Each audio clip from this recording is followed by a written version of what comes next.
আজ অনেকদিন পরে আবার একটা ভিডিও করতে এলাম এবং অনেকদিন পরে তার কারণ মাঝখানে কিছুটা আমার ইউটিউব চ্যানেলে কিছুটা সমস্যা দেখা দিয়েছিল, তাই উম, ভিডিও করছিলাম না। ইনফ্যাক্ট মন কিছুটা ভেঙে গিয়েছিল। যাই হোক, খুব বেশি ভাঙেনি, কারণ এই ধরনের পরিস্থিতি হতে পারে, এটার সম্মুখীন হতেই হবে, কোনো না কোনো সময় হতে পারতো। তো যাই হোক, আবারও নতুন করে শুরু করা। তো যে কারণে আজকে ভিডিও করতে আসা সেটা বলে দিই আপনাদেরকে, যে শনিবার দিন 4টে যে বিধানসভা উপনির্বাচন হয়েছে এই রাজ্যে, সেই উপনির্বাচনগুলোর ফলাফল ঘোষণা হবে। কি হতে পারে এই 4 কেন্দ্রের ফলাফল, সেটাই বিশ্লেষণ করার চেষ্টা করব আমার এই ভিডিওতে। আপনাদের সঙ্গে আমি ঋষিকেশ। এই 4টে বিধানসভার উপনির্বাচন হলো এইমাত্র 10 তারিখে, 13 তারিখ রেজাল্ট, অর্থাৎ শনিবার দিন। মোট ভোট পড়েছে 66.95%। সবচেয়ে বেশি ভোট পড়েছে রায়গঞ্জে, এই 4টে কেন্দ্রের মধ্যে 71.99%, মানে 72%। সবচেয়ে কম ভোট পড়েছে মানিকতলাতে, এই কেন্দ্রে ভোট পড়েছে 54.98%। আর বাগদাতে পড়েছে 68.44%, রানাঘাট দক্ষিণে পড়েছে 70.56%। উপনির্বাচনে সাধারণত ভোট কমই পড়ে, আর যদিও বা এবারের উপনির্বাচনে কিন্তু বেশ কিছু অশান্তির ছবিও দেখা গেছে, বিশেষ করে রানাঘাট, মানিকতলাতে। রানাঘাট দক্ষিণে তো বহু জায়গাতেই অশান্তির ঘটনা ঘটেছে। মানিকতলাতে তো বিজেপি প্রার্থী কল্যাণ চৌবে তিনি ভোট বয়কট করছেন জানিয়েছিলেন, ভুয়ো ভোটারকে ধাওয়া করা হয়, কিন্তু শেষমেশ দেখা যায় যে তিনি ভোট দিয়েছেন। এই কল্যাণ চৌবের মামলার জেরে কিন্তু এই মানিকতলাতে সাধন পাণ্ডের গড় বলা হতো, সেই মানিকতলাতে ভোট হয়নি। 2022 সালে সাধন পাণ্ডে মারা যান, তারপরে সেখানে উপনির্বাচন হয়নি, কারণ 2021-এর নির্বাচনে কল্যাণ চৌবের পরাজিত হন, কিন্তু তারপরে তিনি ভোটের বিরুদ্ধে, অর্থাৎ সেই ভোট না মেনে তিনি কারচুপি সহ একাধিক অভিযোগ করে তিনি হাইকোর্টের দ্বারস্থ হয়েছিলেন। পরে অবশ্য তিনি মামলা তুলে নিয়েছেন। যাই হোক, একমাত্র এই মানিকতলা বাদ দিলে 3টে কেন্দ্রে ভোট হচ্ছে যে যারা বিজেপিতে ছিলেন তারা দল ত্যাগ করেছিলেন লোকসভা নির্বাচনের আগে তারা দল ত্যাগ করে তৃণমূল কংগ্রেসে যোগ দেন এবং বিধায়ক পদ থেকে ইস্তফা দিয়ে লোকসভা ভোটে প্রার্থী হয়েছিলেন। যদিও এই যে 3জন প্রার্থী হয়েছিলেন, অর্থাৎ রায়গঞ্জের প্রার্থী হয়েছিলেন কৃষ্ণ কল্যাণী, লোকসভা ভোটে পরাজিত হন। রানাঘাট দক্ষিণ কেন্দ্রে বিজেপির যিনি বিধায়ক ছিলেন সেই মুকুটমণি অধিকারী, তিনি তৃণমূলে যোগ দেন। তৃণমূলে যোগ দিয়ে তৃণমূল কংগ্রেসের প্রার্থী হন, রানাঘাটের লোকসভা নির্বাচনে পরাজিত হন। বাগদা কেন্দ্রে যিনি বিধায়ক ছিলেন বিশ্বজিৎ দাস, তিনি বনগাঁর প্রার্থী হয়েছিলেন লোকসভা ভোটে তৃণমূল কংগ্রেসের টিকিটে, তিনি পদত্যাগ করেছিলেন। যদিও বাগদাতে এবার আর তিনি প্রার্থী হননি, কিন্তু অপর দুটো কেন্দ্রের যারা বিধায়ক ছিলেন আগের, অর্থাৎ রায়গঞ্জে কৃষ্ণ কল্যাণী, তিনি দাঁড়িয়েছেন তৃণমূলের হয়ে। রানাঘাট দক্ষিণে যিনি প্রার্থী হচ্ছেন তৃণমূল কংগ্রেসের মুকুটমণি অধিকারী, তিনি এই কেন্দ্রের বিধায়ক ছিলেন, তবে তিনি বিধায়ক ছিলেন বিজেপির, এবার তিনি তৃণমূল কংগ্রেসের টিকিটে দাঁড়িয়েছিলেন। এবং এই রানাঘাট দক্ষিণে কিন্তু বিজেপি অনেক বেশি অ্যাডভান্টেজের জায়গাতে রয়েছে লোকসভা ভোটের নিরিখে। বাগদাতেও তাই, প্রায় 36,000 ভোটে এগিয়ে রয়েছে। কিন্তু বাগদাতে তৃণমূল কংগ্রেস এবার বিশ্বজিৎ দাসকে টিকিট না দিয়ে, বিশ্বজিৎ দাস তিনি নিজেই দাঁড়াতে চাননি, ঠাকুরবাড়ি একজনকে প্রার্থী করেছে, মধুপর্ণা ঠাকুর, যিনি মমতাবালা ঠাকুরের মেয়ে। মমতাবালা ঠাকুর আবার তৃণমূল কংগ্রেসের রাজ্যসভার সাংসদ। মধুপর্ণা ঠাকুর যদি জিতে যান তাহলে কিন্তু কনিষ্ঠতম বিধায়ক হবেন। এবং লোকসভা ভোটের আগে আমরা দেখেছিলাম অনশনে বসে পড়েছিল, তাকে আর তার মাকে বড় মার ঘর থেকে বার করে দিয়েছিলেন শান্তনু ঠাকুর। যদিও সেই সিম্প্যাথি লোকসভা ভোটে খুব বেশি কাজে দেয়নি তৃণমূল কংগ্রেসের, তবে এক্ষেত্রে বিধানসভা ভোটে আগেও কতটা কাজে দেয় সেদিকে নজর তো রয়েছে প্রত্যেকের। রানাঘাট দক্ষিণ এবং এই বাগদা, এই দুটো কেন্দ্রই কিন্তু মতুয়া ভোট যথেষ্ট গুরুত্বপূর্ণ। মতুয়া ভোট যেদিকে যাবে তার জেতার সম্ভাবনা অনেক বেশি। আজকে আমি যে এটা আলোচনা করব, সেক্ষেত্রে বলা যায় আলোচনায় মানিকতলা কেন্দ্র যেমন রয়েছে, মানিকতলা কেন্দ্রতেও তৃণমূলের একটা সমস্যা ছিল।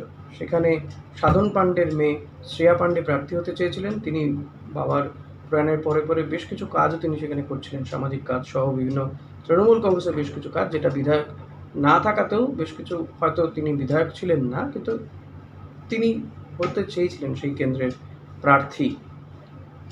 এবং তার বিরুদ্ধে আবার তৃণমূলের একটা গোষ্ঠী অভিযোগ করেন, শেষমেশ দেখা যায় মমতা বন্দ্যোপাধ্যায় সাধন পাণ্ডের স্ত্রীকে প্রার্থী করেন, যা নিয়ে কিছুটা ক্ষোভও প্রকাশ করেছিলেন শ্রেয়া পাণ্ডে। কিন্তু ভোটের দিন সমস্ত দূরত্ব ঘুচে যায়। শুক্তি পাণ্ডের হয়েই দেখা যায় যে শুক্তি পাণ্ডে শ্রেয়া পাণ্ডে একসঙ্গে ভোট দিচ্ছেন, দূরত্ব ঘুচে দিয়েছিল ভোট।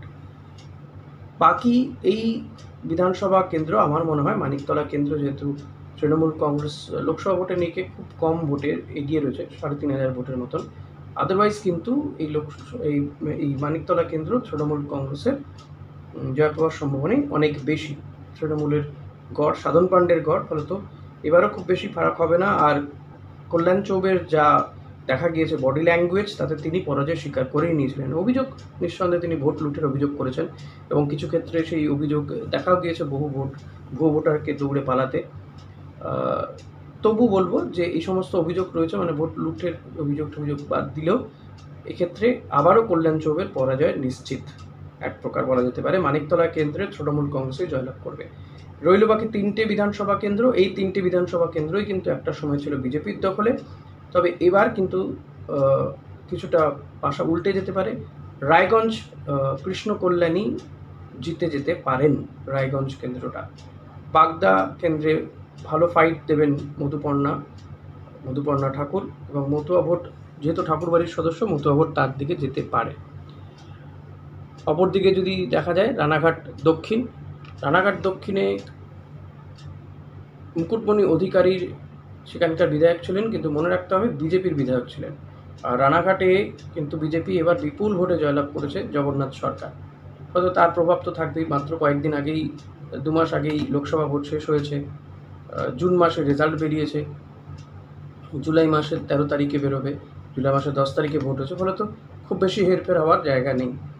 তাই আমার যেটা মনে হয় যে এই কেন্দ্রগুলোতে, হ্যাঁ, অত বাম ফরওয়ার্ড ব্লক প্রার্থীরা রয়েছে, কংগ্রেস প্রার্থী রয়েছে, রায়গঞ্জে কিছুটা কংগ্রেস ফ্যাক্টর হতে পারে। আমরা দেখেছিলাম যে রায়গঞ্জ লোকসভা কেন্দ্রে সেখানে আলী ইমরান রামস কিছুটা ফ্যাক্টর হয়েছিলেন, ভোট কাটাতে কৃষ্ণ কল্যাণীর পরাজয়টা নিশ্চিত হয়ে গিয়েছিল। এক্ষেত্রে কিন্তু দেখা যেতে পারে যে কৃষ্ণ কল্যাণী কিছুটা অ্যাডভান্টেজ থাকবে।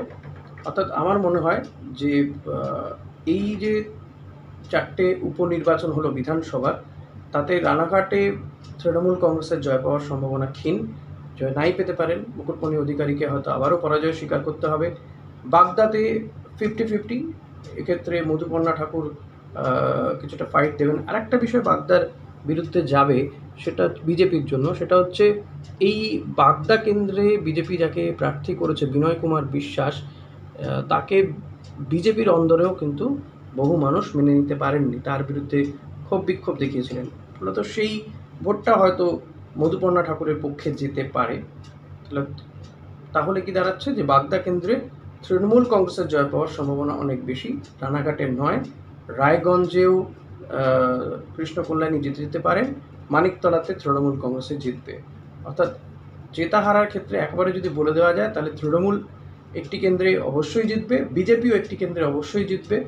আর যে 2টো কেন্দ্র রয়েছে অনেক কিছুই হতে পারে। এক্ষেত্রে আমি বাগদা কেন্দ্রে এগিয়ে রাখবো তৃণমূল কংগ্রেসকে, কারণ এক ঠাকুরবাড়ির ভোট, তুই হচ্ছে বিজেপির অন্দরে ক্ষোভ, এই বিষয়গুলো ফ্যাক্টর রয়েছে। রায়গঞ্জে কৃষ্ণ কল্যাণীর একটা প্রভাব রয়েছে, কিন্তু সদ্যই যেহেতু সেখানে বিজেপি ভালো ফল করেছে, ফলত সেই জায়গা থেকে আমার মনে হয় রায়গঞ্জে ব্যাকফুটে তৃণমূল কংগ্রেস। ফলত এই ক্ষেত্রে 2-2 আমার মনে হয় হতে পারে এই বিধানসভা উপনির্বাচনে। আপনাদের কি মনে হচ্ছে?